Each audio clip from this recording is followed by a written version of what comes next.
All right, what do skeptics do with this kind of evidence? I hope they're uneasy. But I mean, what do they say? Them... What do they say in their magazines and articles and so on?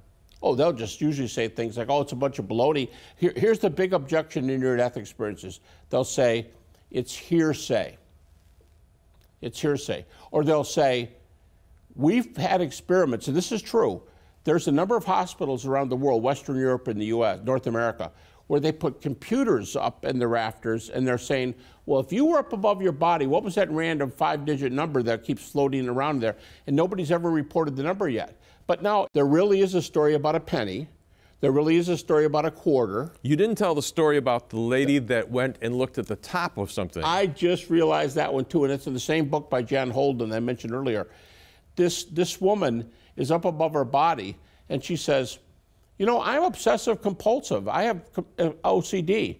And she said, I looked down on the top of a medical machine that was 6 to 8 feet tall, and the hospital rivets numbers so they can keep track of all their things, and it was on the top. So having OCD, she said, I have a habit of memorizing long numbers.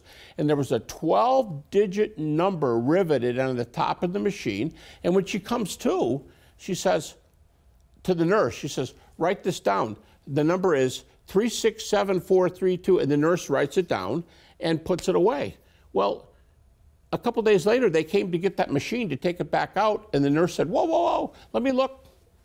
Number's exactly right, 12 numbers. So, I mean, that's another one, 12 numbers at random from up by the ceiling. Okay, what do you want the person that does not know Jesus, has not thought about spiritual thing, has not thought there's an afterlife, what do you want them to walk away with from what we've said today? I would say, before you even look at resurrection, if there's an afterlife, you're playing Russian roulette if you don't check into it and see what does this mean for me.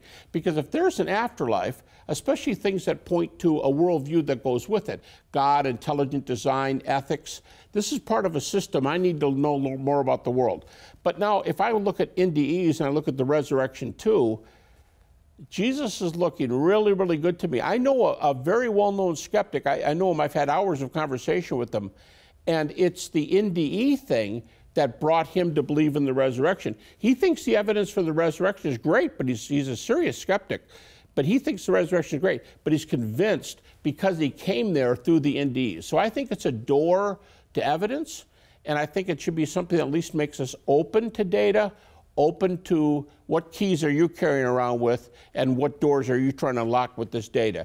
If it leads to Narnia, if it leads to the Yellow Brick Road and the Emerald City, hopefully I think that would be the outcome of this, that somebody would be so challenged by the data that it would make them want to take a look at their life and consider living differently.